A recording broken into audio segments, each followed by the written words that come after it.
semuanya, kami dari Prodi Manajemen Pendidikan Kristen semester 3 Grup B. Video ini untuk memenuhi tugas mata kuliah misiologi dengan dosen pengampu Bapak Brian Astongia. Selamat menyaksikan. Video ini merupakan penginjilan buku tanpa kata. Saya Tilim Randa Putri Nababan dengan NIM 240104026. Dan saya Valen M. Siregar dengan NIM 240104018. Dan yang akan kami injili, saya Jemima Dismita Putri Silalahi dari Prodi MPK semester 1 Grup A. Baik, di sini kami akan melakukan penginjilan buku tanpa kata. Buku tanpa kata adalah merupakan alat penginjilan yang terdiri dari 5 warna. Yang pertama kuning, hitam, merah, putih, dan hijau. Meskipun tidak ada satupun tulisan di dalamnya, setiap warna menceritakan kisah kasih Allah yang begitu besar kepada manusia. Buku ini mengajarkan kita bahwa keselamatan tidak bisa diperoleh dengan usaha manusia, melainkan melalui kasih karunia Allah di dalam Yesus Kristus. Yang pertama itu warna kuning. Kuning melambangkan kasih dan kemuliaan Allah. Warna kuning menggambarkan surga yang penuh kemuliaan dan kasih Allah yang sempurna. Allah menciptakan manusia supaya hidup dekat dengannya, menikmati kasih dan kehadiratnya selamanya. Surga adalah tempat yang penuh sukacita, tidak ada air mata, penderitaan, ataupun kematian. Seperti yang tertulis dalam kitab Yohanes 14 ayat 2, "Di rumah Bapakku banyak tempat tinggal, aku pergi ke situ untuk menyediakan tempat bagimu." Manusia telah kehilangan kemuliaan itu. Itu sebabnya kita akan membuka ke halaman berikutnya. Hitam melambangkan manusia telah berdosa. Hitam melambangkan dosa dan kegelapan hati manusia.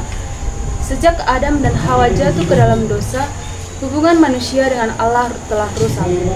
Dosa membuat manusia hidup jauh dari Allah dan tidak bisa masuk ke dalam surga yang kudus. Seperti yang tertulis dalam kitab Roma 3 ayat 23, "Karena semua orang telah berbuat dosa dan takut kehilangan kemuliaan Allah." Dosa bisa berupa kebawaan kecil, kemarahan, iri hati, kesombongan, atau ketidaktaatan kepada Tuhan. Tidak ada seorang pun yang benar di hadapan Allah tanpa pengampunan. Namun, Allah tidak berhenti mengasihi kita. Ia merancang jalan keselamatan manusia yang berdosa. merah melambangkan darah Tuhan Yesus. Warna merah mengingatkan kita kepada darah Tuhan Yesus. Tuhan Yesus datang ke dunia menjadi anak manusia. Dia rela mati, disalibkan demi menghapuskan dosa-dosa manusia. Darahnya yang suci menyucikan hati kita yang penuh dosa. Kasih Yesus begitu besar. Ia rela mati agar kita bisa hidup.